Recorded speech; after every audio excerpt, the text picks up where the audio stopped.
All right, so we are moving through this process very, very quickly. We have found a house of our dreams, and now it's time to decide on the terms of our contract. So we've walked through a few houses. We found that wants and needs, what's important to us. We've been through the lender. The lender has told us all the details that we need in order to put a contract together. So now we need to sit down and come to terms of the contract. So the first term of the contract is the contract price. Once again, we are in a seller's market, so the price does need to be acceptable to the seller and acceptable to the buyer.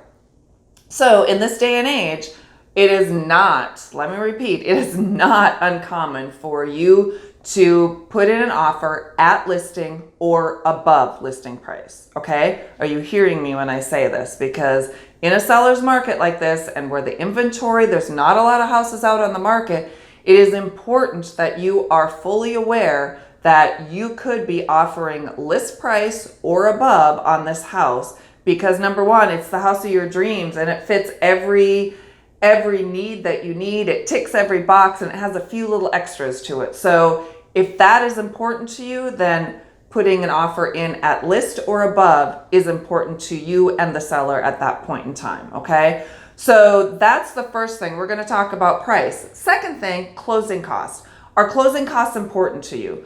Is that something that you want or is that something you need? Okay, so once again, two different things. If your lender says this person needs $3,000 in closing costs in order to move forward, then that's something we have to put into the contract, build into the contract price, that sort of thing. So when I say build into the contract price, when I just said that houses are selling for at or above list price, so say you need that $3,000, it's a $150,000 property, we're gonna do at a minimum, if it's only been on the market for 1 or 2 days, at a minimum, our offer would be $153. So first of all, we need to make sure that you are pre-approved for that $153 amount and that this is our minimum offer that we can make on that property. Say it's an exceptional property and you cannot miss out on it. We might even go up to 155, 156, asking for 3,000. That would give the seller an extra 3,000 in their pocket.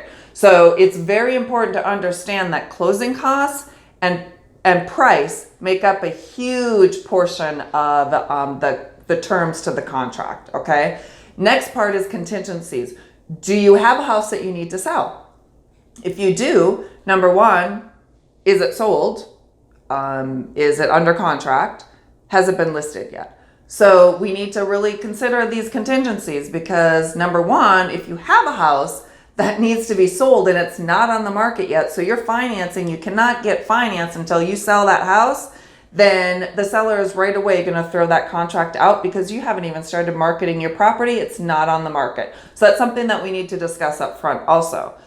The second part to the contingency and whether or not you need to sell before buying is, say you have your house on the market, we're under contract on it, we know a closing date, inspections have gone done, we finally found the house of our dreams, then that isn't quite as scary for a seller if you're under contract and you're already moving forward on your transaction on the sale of your house. So in their mind, it's not really contingent until it would be contingent upon the successful closing of your home.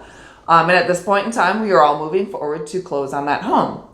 The best scenario right now is not having any contingency on the contract itself. So I do not have to sell in order to buy. That's the best scenario. And if you're renting, that's a perfect scenario right there. If your house is under contract, then that's, it is what it is. However, if you have not put your house on the market yet, it is very important before you start putting in contracts on things that you do have your house on the market. I know it's scary, but it's an important step and it needs to be taken care of right away because sellers are just throwing those contracts right out the window and moving on to the next one because they're getting multiple offers on everything, okay? So we've gone through contract price, through closing costs. Loan types is another thing. So another important aspect of the terms of the contract is what type of loan are you having? So you've spoken to your lender and they're going to pre-approve you for a conventional loan, an FHA loan, or a VA loan. So a VA loan is just strictly for veterans or active military folks, an FHA loan is for everyone. Anyone can qualify for an FHA loan. Sometimes the terms don't work out best for you. So you really need to talk to your lender and make sure which loan is the best. FHA and VA have a little bit more structure to them. So there may be some items in the appraisal that pops up that the seller needs to fix. The seller doesn't want to do that stuff at this point in time because they know that they don't have to. You know, we've got multiple offers, there's multiple people coming through our house. Someone is going to take this without us having to deal with putting in a GFI outlet in the kitchen. Okay. And then there's the conventional loan, which the conventional at this point in time with the multiple offers is usually the best option. Is it the end all be all? No, it's not. But that's what sellers are looking at is conventional loan. And then the last portion to the terms of the contract is your closing date. So what day do you get to move in? When are we going to close and sign off on all that paperwork? So closing date is important. It's going to be, if it's a loan, a financed sale, it's going to be at least 30 days with a max of probably 45. So 30 to 45 days is from contract to close. So we're writing today. 30 to 45 days from now, you'll be signing off on the paperwork for the house to be yours. Now, if it's a cash sale, we could do it as quickly as 2 weeks. So there you have it. There's some important terms to the contract, something to think about, something for us to discuss before writing an offer and moving forward. So if you have any questions, please let me know, and looking forward to the next step.